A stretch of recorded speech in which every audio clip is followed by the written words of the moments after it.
Pour conserver les endives, en fait c'est très simple, c'est exactement de la même manière qu'on les cultive, il faut les maintenir à l'obscurité et au frais.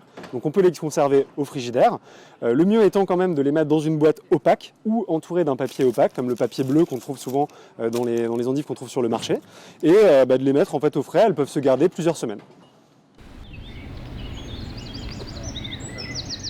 Une fois qu'on a récolté ces endives, qu'on a fait une première pousse en fait, qu'on a cultivé cette belle endive, on va se retrouver avec des racines où il reste encore souvent sur les côtés quelques rejets.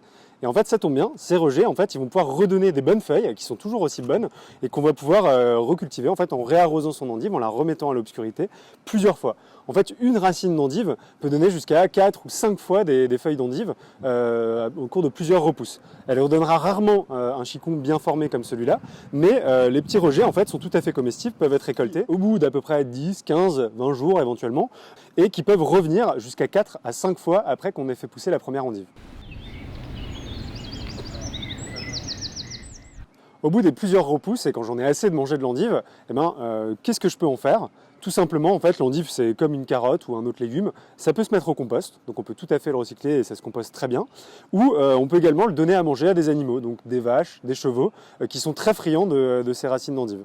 Merci beaucoup d'avoir regardé ce tutoriel. On espère qu'avec ça, on vous aura réconcilié avec vos mauvais souvenirs d'endives au jambon un peu trop amers et qu'on vous aura donné envie de cuisiner des bonnes endives fraîches, croquantes et sucrées à la maison.